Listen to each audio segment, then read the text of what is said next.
Ini adalah salah satu film paling gila, tapi juga bikin nangis.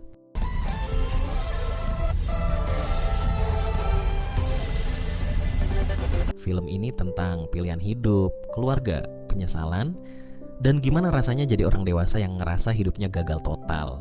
And it collapsed in on itself.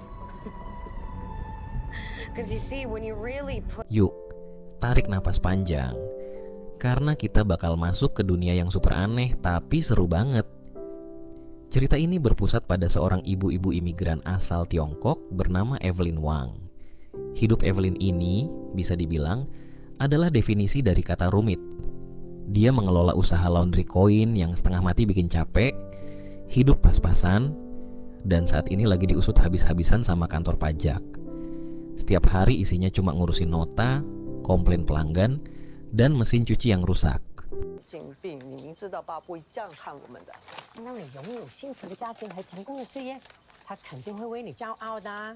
Masalahnya nggak berhenti di situ. Suaminya yang bernama Waymon adalah tipe pria yang kelewat baik dan santai. Setiap hari ia terlihat seperti main-main dan tidak bisa diandalkan. Terus, ada lagi ayah kandung Evelyn, Gonggong, yang baru aja datang dari Tiongkok.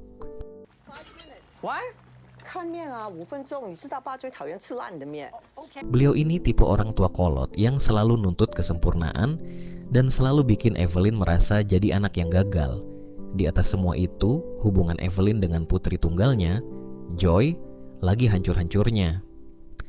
Joy punya pacar perempuan bernama Becky, dan Evelyn setengah mati berusaha nyembunyiin fakta ini dari ayahnya karena takut si kakek jantungan. You have to try and eat healthier. You are getting fat. Keesokan harinya, Evelyn, Waymon, dan ayahnya pergi ke kantor pajak untuk nemuin agen pajak galak bernama Deirdre. Pas lagi di lift, sikap Waymon yang tadinya lembek dan canggung berubah drastis 180 derajat. Tatapannya jadi tajam, gerakannya sigap kayak agen rahasia, dan dia tiba-tiba masang alat ke telinga Evelyn.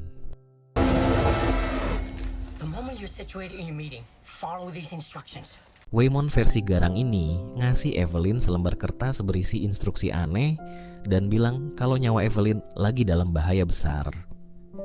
Tepat sebelum pintu lift terbuka, Waymon balik lagi jadi versi suaminya yang lembek dan polos. Evelyn tentu aja bingung setengah mati dan kemudian melanjutkan perjalanannya buat ketemu si Deirdre. The ups and downs of your lives. And it does not look good. Pas mereka lagi diomelin sama si Deirdre karena urusan pajak yang berantakan, Evelyn nyoba ngikutin instruksi di kertas itu. Dia disuruh bayangin sebuah rute, melakukan hal aneh yaitu memakai sepatu terbalik, dan tiba-tiba kesadarannya terlempar ke sebuah ruangan gelap di semesta lain.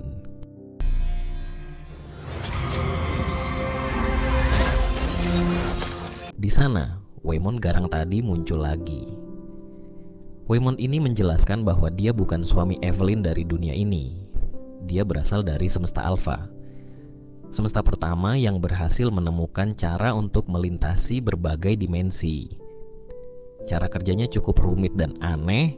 Untuk bisa melompat atau meminjam keahlian dari versi diri kita di alam semesta lain, kita harus melakukan hal aneh seperti memakai sepatu kebalik yang memicu lompatan energi untuk terhubung versi lain dari diri kita di alam semesta lain.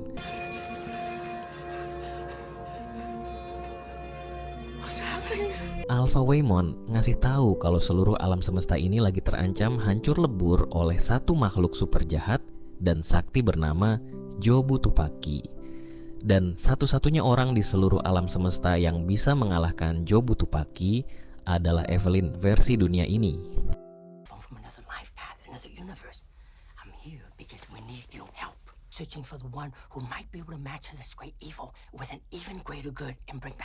Masih ngobrol di semesta lain, Waymon diserang oleh Deirdre jahat yang sudah dikendalikan oleh Jobutupaki. Do not worry. This is just a bone of universe we're using for communication. No. Evelyn yang kaget kemudian balik lagi ke semesta aslinya dan membuat keributan dengan Deirdre karena shock.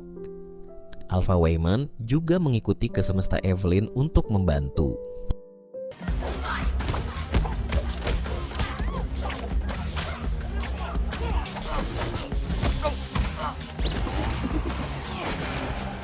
Lanjut cerita, pasukan Jobutupaki juga ikut datang untuk menyerang.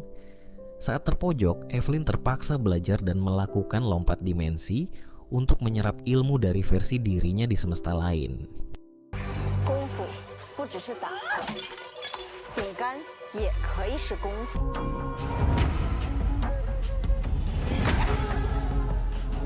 Evelyn yang berhasil menyerap kemampuannya dari versi dirinya di semesta lain, terus melanjutkan pertempuran.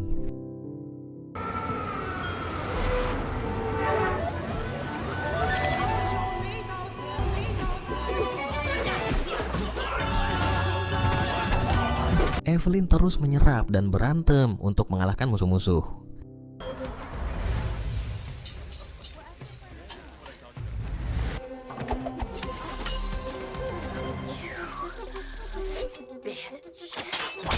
Saat sedang bersembunyi, Alpha Waymond akhirnya cerita masa lalunya yang kelam dan mengagetkan. Jobutupaki sebenarnya adalah putri mereka, yaitu si Joy. Di semesta Alpha, Evelyn adalah ilmuwan jenius yang menemukan teknologi lompat dimensi. Dan karena putrinya si Joy berbakat dalam lompat dimensi, Joy terus dilatih sampai akhirnya pikiran Joy retak dan pecah ke seluruh alam semesta secara bersamaan. Every world, every possibility, at the same exact time. Joy jadi bisa melihat, merasakan, dan mengalami semua kemungkinan di semua alam semesta secara serentak tanpa henti. Kekuatan tak terbatas ini mengubahnya menjadi Jobutupaki. Pikiran tak terbatasnya ngebuat ia merasa bosan dan hampa, tidak ada satupun yang spesial, dan pada akhirnya tidak ada yang penting. Ia kemudian berencana untuk menghancurkan segalanya ke lubang hitam yang diciptakannya. The pain and guilt you feel for making nothing of your life goes away. Cerita lanjut sampai akhirnya Jobutupaki menemui Evelyn sendiri.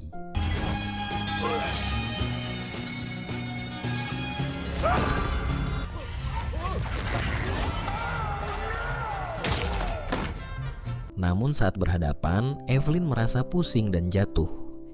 Karena telah melakukan banyak lompatan dimensi, perlahan otaknya mulai kewalahan dan retak. Evelyn kemudian terbayang dengan kehidupan alternatifnya yang jauh lebih enak. Ada satu semesta di mana dia menolak ajakan nikah Waymond saat masih muda. Karena hidup sendiri, dia bisa menjadi fokus dengan karirnya dan sukses jadi bintang film, pakai baju mewah, jalan di karpet merah, dan hidup berlimpah harta. 虽然我们已经不是当初的自己，我为你而荣。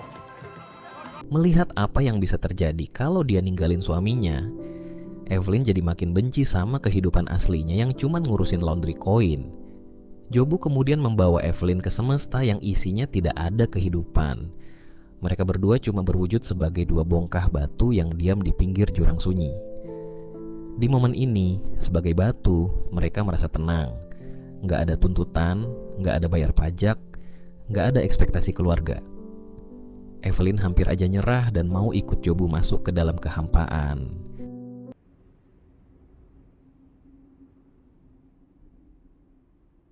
Tepat di saat Evelyn hampir menyerah pada kegelapan dan bersiap melepaskan semuanya, dia melihat sebuah momen di dunia aslinya.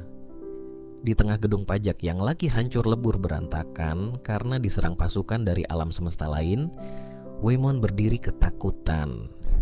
Alih-alih ikut berantem, Waymond malah nangis dan memohon kepada semua orang untuk berhenti saling menyakiti.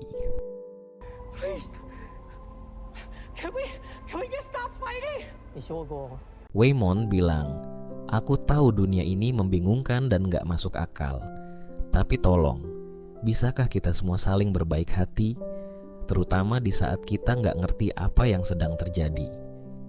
Kata-kata suaminya itu ibarat tamparan keras buat Evelyn. Selama ini, dia menganggap sifat baik, pemaaf, dan polos Waymond itu sebagai sebuah kelemahan. Tapi dia sadar, Kebaikan hati dan empati itulah cara Waymond bertahan hidup dan bertarung melawan kejamnya dunia. 和你一起报税，开始一点。如果有来生， Evelyn akhirnya tersadar akan cinta dan bangkit. Ia menyerap ilmu seperti Jobu Tupaki dengan dapat menukar barang melalui lompat dimensi. Dia ngambil sebuah mata mainan plastik milik Waymond, lalu menempelkannya di dahinya sendiri, seolah-olah itu adalah mata batinnya yang telah terbuka.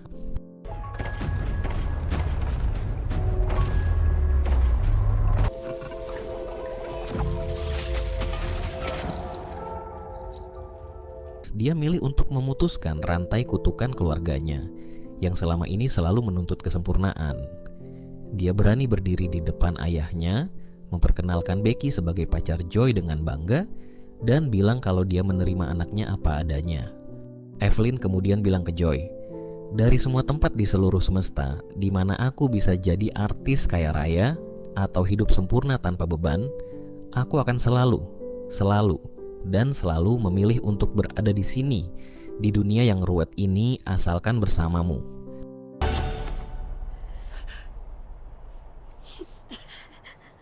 Kata-kata tulus ibunya itu akhirnya menghancurkan rasa hampa di hati Joy. Tangis Joy pecah di pelukan ibunya. Lubang hitam itu pun menghilang. Cinta dan penerimaan sejati berhasil mengalahkan kehampaan. Do you still want to do your party? We can do whatever we want. Film kemudian berlanjut dengan mereka sekeluarga kembali duduk di depan meja si agen pajak. Masalah mereka belum ajaib selesai, pajaknya masih harus diurus, laundrynya masih harus dijalankan. Tapi sekarang ada yang berbeda. Jiwa Evelyn udah gak lagi tertekan. Dia sekarang ngelihat suaminya dengan penuh cinta. Dia menerima anaknya sepenuh hati, dan dia gak lagi peduli sama tuntutan ayahnya.